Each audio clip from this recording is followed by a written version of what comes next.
رسول پاک صلی اللہ علیہ وسلم کا فرمان ہے، روٹی کا لقمہ دسترخوان پہ گرے اٹھا کے کھا لو، اللہ تمہاری بخشش فرما دے گا۔ حضرت سلمان فارسی گورنر تھے، کھانا کھا رہے تھے، دسترخوان بچھا تھا، رسول پاک صلی اللہ علیہ وسلم کا فرمان ہے، روٹی کا لقمہ دسترخوان پہ گرے اٹھا کے کھا لو، اللہ تمہاری بخشش فرما دے گا۔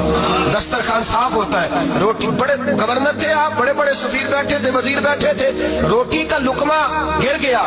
آج تو لوگ فیشن میں عزت ڈھونڈتے ہیں نا، وقار ڈھونڈتے ہیں کہ میں جدید دنیا کے ساتھ مل جاؤں۔ دیکھو عزت کس بات میں، حضرت سلمان فارسی روٹی کھا رہے تھے، سفیر وزیر نہ جانے بڑے بڑے لوگ بیٹھے تھے، کھانا کھاتے کھاتے لقمہ گرا دسترخوان پہ، حضرت سلمان فارسی نے سمیٹا، منہ میں رکھا، پھر انگلی مار کے دسترخوان صاف کیا۔